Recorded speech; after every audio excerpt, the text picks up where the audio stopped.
Also, now at 11, the Trump administration is telling Cuba that Miguel Díaz-Canel must step down if they want negotiations to move forward.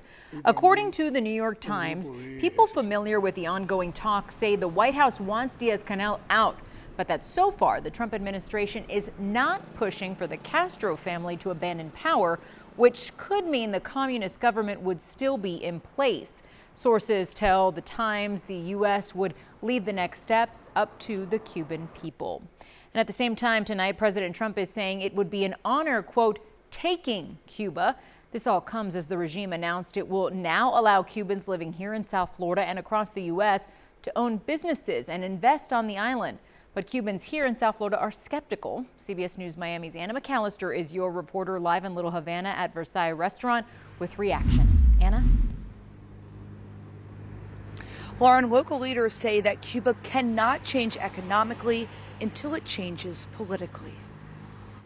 Tonight, the humanitarian crisis continues in Cuba, with thousands of residents in the dark following a nationwide blackout. Cuba hasn't received oil in about 3 months. The U.S. and Cuban leaders have been discussing the future of the island nation, with President Trump saying this at the White House on Monday. I do believe I'll be having the honor of taking Cuba.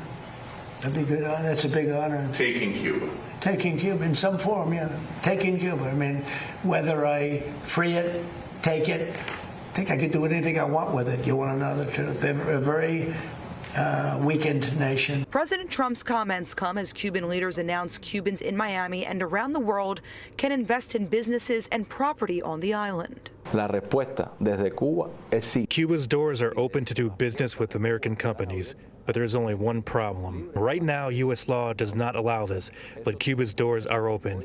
It would take for them to change their legislation to allow U.S. companies to freely invest in our country. But here in South Florida, critics are vehemently pushing back on the suggestion.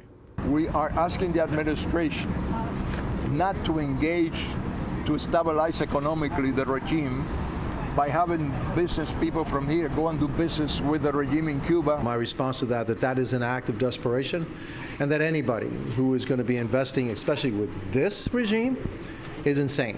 Why? Because, you know, the adage is fool me once, shame on you, fool me twice, shame on me. How many times does the Cuban regime have to expropriate property and take investments before people start to realize that you're dealing with a bunch of thieves?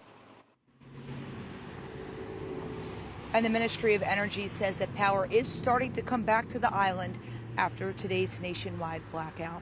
For now, reporting live from Little Havana, Anna McAllister, CBS News, Miami.